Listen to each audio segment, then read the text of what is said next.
Good afternoon. I'm Rick Hilton, Chief Fire Officer for Essex County Fire and Rescue Service. Thank you for joining us today.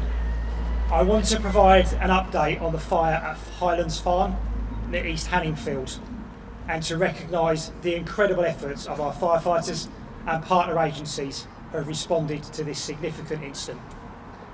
This is one of the most challenging and complex incidents Essex County Fire and Rescue Service has responded to in recent years.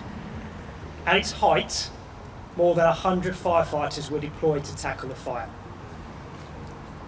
At 4:50 p.m. yesterday, Essex County Fire and Rescue Service received the first emergency calls to a fire involving industrial units at Highlands Farm on Southend Road between East Hanningfield and Rettendon. Firefighters arrived quickly and were faced with a large and rapidly developing fire involving several units and surrounding farmland.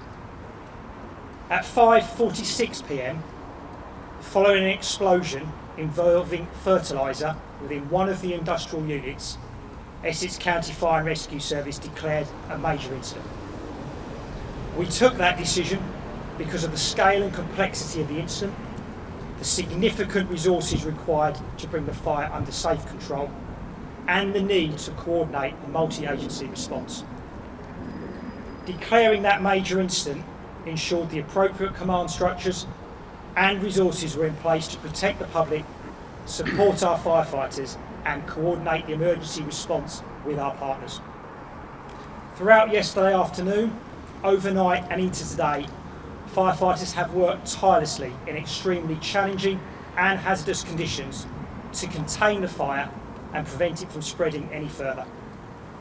The incident is now under control, although firefighters will remain at the scene dealing with the remaining hotspots and supporting the transition into the recovery phase. Throughout this incident, our priority has been and continues to be protecting the public. We've worked closely with our partners to provide timely information and clear public safety advice. And I'd like to thank local residents for their patience, understanding and cooperation. The fire and explosion has also destroyed 3 fire engines and 2 officer cars that were being used to respond to the incident. This underlines the scale and intensity of the conditions our crews faced. I also want to provide an update on the welfare of our firefighters. I can confirm that 20 firefighters attended hospital following the incident. Of that 20, 4 suffered minor injuries and the remainder were precautionary assessments, including checks for issues such as hearing loss following the explosion. I am pleased to confirm all of those firefighters have now been discharged from hospital, and my thanks to the teams at the hospitals and East of England Ambulance Service who cared for and supported my colleagues. Alongside protecting the public, the safety and well-being of our firefighters will always be our highest priority. Yesterday's incident presented exceptionally challenging and hazardous conditions. Our firefighters demonstrated remarkable professionalism, courage and commitment throughout the response. They continue to receive the welfare, well-being support they need following what has been a demanding operational instance. I want to personally thank every firefighter, fire control operator and member of staff who has played their part in this response. I would also like to thank our emergency service colleagues, Essex Police, East of England Ambulance Service, alongside local authorities and resilience partners who have worked alongside us throughout this incident. This has been a coordinated, multi-agency response. I also want to thank the local community.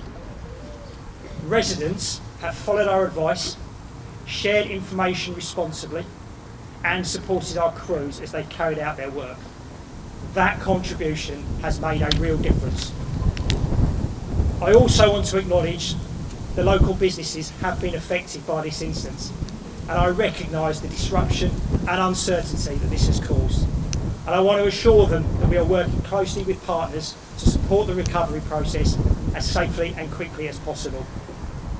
Finally, I'd like to thank the media for helping us to communicate important public safety information quickly and accurately throughout this incident. Our work now moves into the next phase. Firefighters will remain at the scene in order to bring the incident to a safe resolution. A formal investigation into the cause of the incident has already begun. It is important that we do not speculate on the cause until that investigation has fully been completed. We will continue to provide verified updates through the Essex County Fire and Rescue Service website and our official social media channels, and we encourage the public to continue relying on those channels for the latest information. Thank you for your continued support.